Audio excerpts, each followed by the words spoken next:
വൈകുന്നേരം 4 മണിയോട് അടുപ്പിച്ച് പുറത്ത് നല്ല മഴ പെയ്യുന്നുണ്ടായിരുന്നു കേട്ടോ. അപ്പോൾ അത് നോക്കി അങ്ങനെ ഇരിക്കുകയാണ്. ഇന്ന് ചിക്കൻ മുളകിട്ടതും നെയ്ച്ചോറും ഉണ്ടാക്കാം, പിന്നെ നോമ്പ് തുറക്കുമ്പോൾ എന്ന് വിചാരിച്ച് അങ്ങനെ ഇരിക്കാം കേട്ടോ. അപ്പോൾ അങ്ങനെ ഒപ്പിക്കാമെന്ന് വിചാരിച്ച എളുപ്പപ്പണി എടുക്കാമെന്ന് വിചാരിച്ചതാണ് കേട്ടോ. അപ്പോൾ ഈ സമയത്താണ് എൻ്റെ മോനെ വിളിച്ച് പറഞ്ഞത്, ഉമ്മച്ചി നിൻ്റെ ഇപ്പോൾ ചങ്ങായിമാർ നോമ്പറക്കാൻ ഉണ്ടാവും കേട്ടോ, 6 പേരുണ്ടാവും എന്ന് പറഞ്ഞ്. അപ്പോൾ 6 ആളോന്ന് ചോദിച്ചിട്ടോ ഞാൻ. അത് സാരില്ല ഉമ്മച്ചി, ഞങ്ങൾ ഉപ്പച്ചിയോട് മന്തി വാങ്ങാൻ പറയും, നിങ്ങൾ കുറച്ച് ജ്യൂസ് അങ്ങ് നീട്ടി ഉണ്ടാക്കിയാൽ മതി എന്നൊക്കെ പറഞ്ഞിട്ട്. അപ്പോൾ വീട്ടിൽ സാധാരണ പിന്നെ കുറച്ച് മുന്തിരി വേവിച്ച് വെച്ചതുണ്ടായിരുന്നു, തലേ ദിവസം ആ ജ്യൂസായിരുന്നു. അപ്പോൾ അതിൻ്റെ ബാക്കി കുറച്ച് പിറ്റേന്ന് ഒപ്പിക്കാനുണ്ടായിരുന്നേ.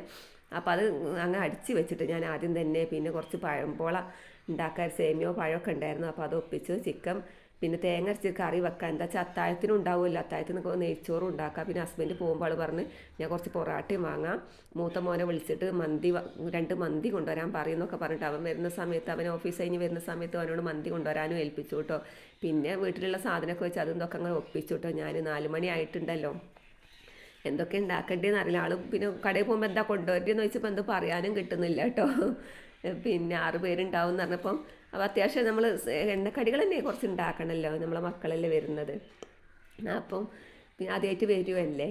അപ്പോൾ പിന്നെ ഇതെല്ലാം 6:15 ഞാൻ എൻ്റെ ചെറിയ മോതയെ 10ാം ക്ലാസ്സാണ്, അവനെയും വിളിച്ച് അടുക്കളയ്ക്ക് വരുത്തി അവനെയും കുറച്ച് പണിയൊക്കെ ഏൽപ്പിച്ചു കേട്ടോ. അപ്പോൾ ഏകദേശം ബാങ്ക് കൊടുക്കാനൊക്കെ ആയി. ഞങ്ങൾക്ക് നോമ്പ് തുറന്നു, ബാങ്ക് കൊടുത്തു, ഞങ്ങൾക്ക് നോമ്പ് തുറന്നു. മക്കൾക്കുള്ളത് ഇവിടെ എടുത്ത് വെച്ചു കേട്ടോ. അവർ 7 മണിയൊക്കെ ആവും സാധാരണ മോൻ്റെ ബസ് എത്താൻ കേട്ടോ, ഇറങ്ങാൻ. അപ്പോൾ അവർക്കുള്ളത് റെഡിയാക്കി വെച്ച് എൻ്റെ നിസ്കാരമൊക്കെ കഴിഞ്ഞ് ഇങ്ങനെ ഇരിക്കുമ്പോഴാണ് പിന്നെ മക്കൾ എത്തിയിട്ടുള്ളത്.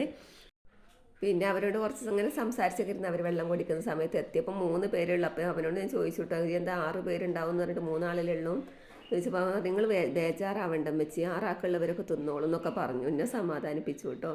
പിന്നെ രാത്രി അത്താഴത്തിന് വേറെ ഒന്നും ഉണ്ടാക്കേണ്ടിയിരുന്നില്ല, അവർക്ക് ഈ മന്തി തന്നെ ഇഷ്ടം പോലെ ഉണ്ടായിരുന്നു കേട്ടോ.